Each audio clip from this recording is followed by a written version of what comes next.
നിങ്ങളുടെ ഇഷ്ട പരമ്പരകൾ എക്സ്ക്ലൂസീവായി സൺ നെക്സ്റ്റ് ആപ്പിലൂടെ തികച്ചും ഫ്രീ ആയി. ഇപ്പോഴേ ആപ്പ് ഡൗൺലോഡ് ചെയ്യൂ.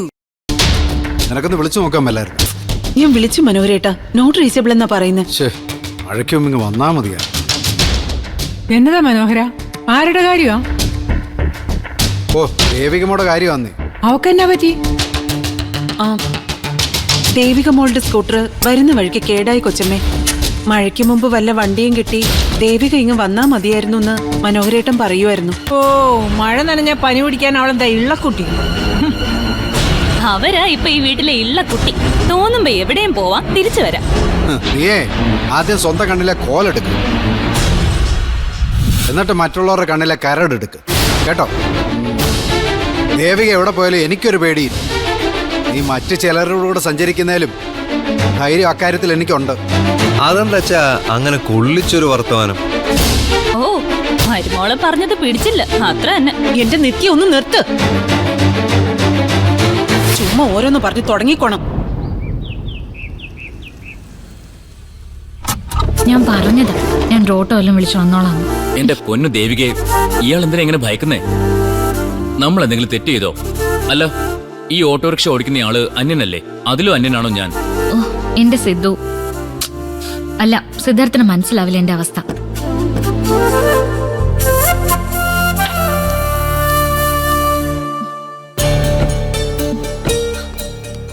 ഹലോ ഹലോ, ഇയാളിതെവിടേക്കാ? മുറ്റത്ത് വരെ വന്ന സ്ഥിതിക്ക് ഒന്ന് ഇറങ്ങാതെ പോയാ അച്ഛനൊക്കെ എന്ത് കരുതും ദേവിക? പിന്നെ തന്നെയുമല്ല, മുത്തശ്ശിക്ക് എന്തോ വയ്യാതിരിക്കുവാണെന്ന് വരുന്ന വഴിക്ക് ദേവിക പറഞ്ഞില്ലേ? കണ്ടിട്ട് പോവാം മുത്തശ്ശിയെ. വേണ്ട, ഇങ്ങനെ പേടിച്ചാൽ എങ്ങനെയാ?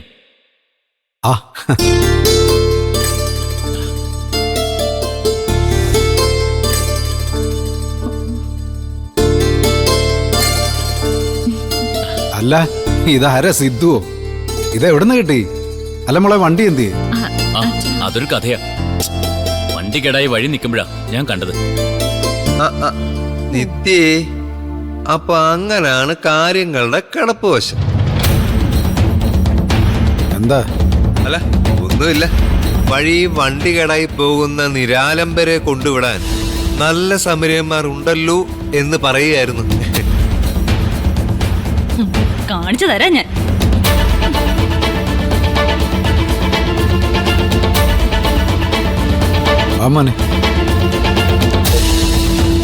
അമ്മച്ചി, ഭാമിനി അമ്മച്ചി. എന്താ വെച്ചേ? ആ ദേവിക വന്നിട്ടുണ്ട്, കൂടെ മറ്റവനും ഉണ്ട്. ഏത് മറ്റവൻ? അന്ന് ഞാനും മുത്തശ്ശിയും പറഞ്ഞില്ലേ, സുധിയേട്ടന്റെ ഹൃദയം വിലയ്ക്ക് വാങ്ങിയ ഒരു പണക്കാരൻ സുന്ദരൻ പയ്യനെ പറ്റി? സിദ്ധാർത്ഥൻ. അവനാണല്ലോ ഇപ്പൊ ദേവികയുടെ കെയർ ടേക്കർ. എനിക്കവനെ ഒന്ന് കാണണമല്ലോ. അച്ഛനും അമ്മയ്ക്ക് സുഖമല്ലേ? സുഖം. അച്ഛാ, ഞാനേ ഓട്ടോറിക്ഷ പിടിച്ച് വരാന്ന് കരുതി നിന്നതാ.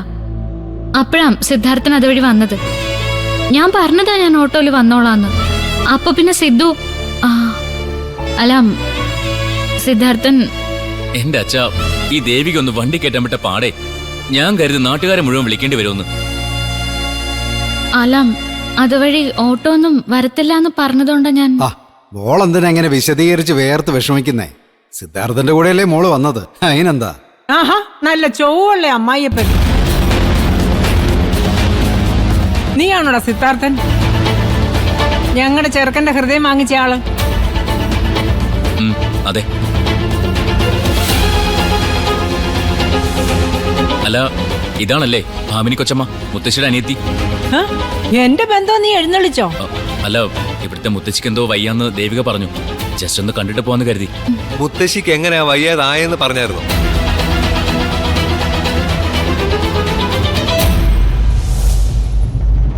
മുത്തശ്ശി ഇപ്പൊ കാണാനൊന്നും പറ്റത്തില്ല. മുത്തശ്ശി നല്ല ഉറക്കത്തില്ല. ഈ സമയത്തോ? ഈ സമയത്ത് തന്നെ. വേദന കൊണ്ട് പൊളയുമായിരുന്നു. ഞാനാ കുഴമ്പിട്ട് കൊടുത്തത്.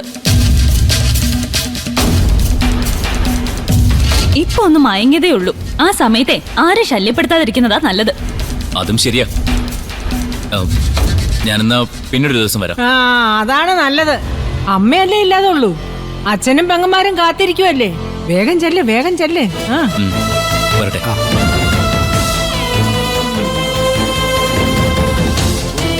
മോള് വാ, അമ്മ കാപ്പി എടുക്കാം.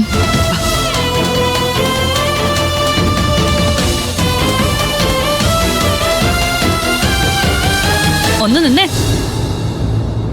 എന്തിനാ കാപ്പിയാക്കുന്നേ? പാലോ ജ്യൂസോ ഒക്കെ കൊടുക്ക്. മരുമോൾക്ക് ഊരു ചുറ്റാൻ ഇനി ഊർജം വേണ്ടതല്ലേ? എന്താ ഓ, നിനക്ക് നാണമല്ലേടെ മനോഹര? ഇങ്ങനെ ഒരു വാഴപ്പിണ്ടി അമ്മായിയപ്പനായി ജീവിക്കുന്നതിനേക്കാൾ നല്ല പോയി തൂങ്ങിച്ചാവുന്നതല്ലേ? ആ ചിലറെ നട്ടല്ല അങ്ങനെ കാവടി പോലെ വളയും. ശരത്ത് ഭുവൻ വല്ലതും പറഞ്ഞായിരുന്നു? ആ, അല്ല ഈ അഴിഞ്ഞാട്ടമൊന്നും അയൽവക്കത്തെ സദാചാര കമ്മിറ്റിക്കാരൊന്നും കാണുന്നില്ലേ എന്ന് പറഞ്ഞാണ്. ശരത്തേട്ടൻ ആരെയാ ശരത്തേട്ട ഈ ഭയക്കുന്നേ? പറയാനുള്ളത് ഉച്ചത്തിൽ അങ്ങോട്ട് പറയേ. ഇവിടെ ചിലർക്ക് പകൽ വെട്ടത്തിൽ എന്ത് തോന്നിയാസം കാണിക്കാം. മറ്റുള്ളവരത് ചോദ്യം ചെയ്യുന്നതാ കുറ്റം. ഇവിടെ ആരെന്ത് തോന്നിയാസം കാണിച്ചെന്ന്? സിദ്ധാർത്ഥന്റെ കാറിൽ കയറി ദേവിക മോള് ഇവിടം വരെ വന്നു. അതിനിപ്പോ എന്താ? അതിനെന്താ? നിന്നെ പോലെ നാണമില്ലാത്ത ഒരുത്തിക്ക് അതൊന്നും തോന്നത്തില്ല. എടി, മകളായാലും മരുമോളായാലും അവരെ നേർവഴിക്ക് നടത്താൻ നോക്കണം. കൊച്ചമ്മ ആ പറഞ്ഞ കറക്റ്റാ. ആദ്യം മകളും നേരെയാവട്ടെ, അത് കഴിഞ്ഞു മതി മരുമോള്. ആ, അച്ഛനിപ്പോ എന്നെ ചാരി മരുമോളെ രക്ഷിക്കണ്ട. ഓ, എന്താ കഥ? സ്കൂട്ടർ കേടാവുന്നു, കൃത്യം ആ വഴി തന്നെ സിദ്ധാർത്ഥ രാജകുമാരൻ തേര് തെളിച്ച് വരുന്നു. കുമാരിയെ കുമാരൻ കൈ പിടിച്ച് തേരിലേറ്റുന്നു. പിന്നെ ഘോര വനാന്തരങ്ങളിലൂടെ ഉല്ലാസയാത്ര. ഒടുവിൽ കറങ്ങി തിരിഞ്ഞതേ ഇവിടെ. നിത്യ വായിൽ വരുന്ന പറയരുത്. ഞാൻ പറഞ്ഞ സത്യ. ഓ, ഒരു ശീലാവതി. നീ മിഴിച്ചു നിൽക്കാതെ ഇവളുടെ കയ്യിലിരിക്കുന്ന കവറുകൾ വാങ്ങി കുപ്പയിലേക്ക് എറിഞ്ഞിട്ട് ഇവളുടെ കരണത്തൊന്ന് കൊടുക്കും മനോഹര. ആ, അത് ഞാൻ വേണ്ട പോലെ ചെയ്തോളാം. അതിന് കൊച്ചമ്മയുടെ ഉപദേശം വേണ്ട. എന്തിനാ മോളെ നീ ഇങ്ങനെ നിൽക്കുന്നേ? നീ അകത്തോട്ട് കയറിച്ചല്ലേ, ഞാനല്ലേ പറയുന്നേ. ആ പാർവതി, ഞാൻ നടന്നിട്ട് വരാം. ഇപ്പൊ ഇനി ഇവിടെ നിന്നാ ശരിയാവത്തില്ല. ആ ദേവിയമ്മക്കേ അകത്ത് നിന്ന് കാപ്പി കൊടുക്കും.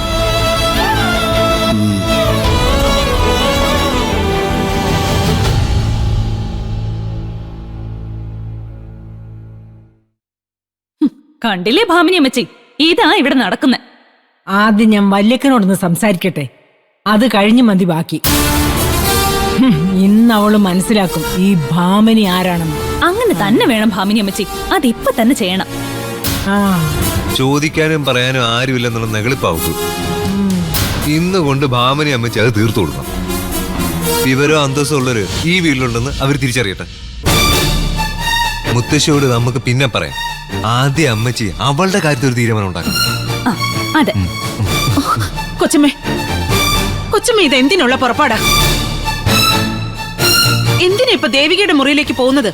ഓക്കിട്ട് രണ്ടെണ്ണം കൊടുക്കാൻ എന്താടി? മനോഹരേട്ടൻ ഇവിടെ ഇല്ല.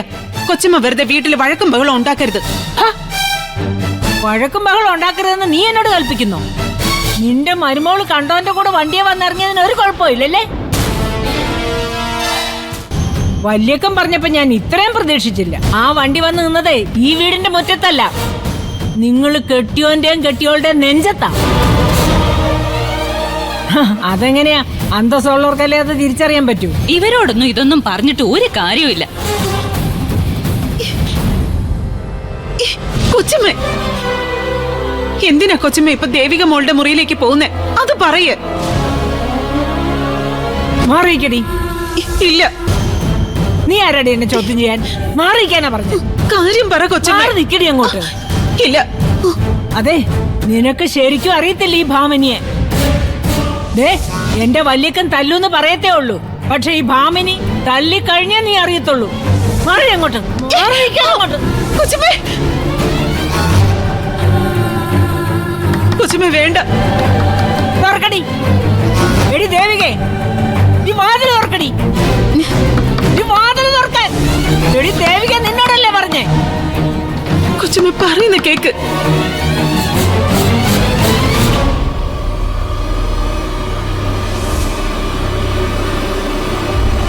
എന്താടി വാതിൽ തുറക്കാൻ ഇത്ര താമസം? എന്താ ഭാമിനി അമ്മച്ചി? ഭാമിനി അമ്മച്ചിയോ? ഞാൻ ഏത് വകുപ്പിലാടി നിന്റെ കുമ്മച്ചിയാകുന്നത്?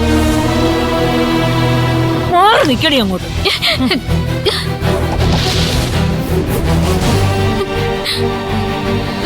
ഹാ കൊള്ളാവല്ലോടി നിന്റെ അന്തപ്പുരം.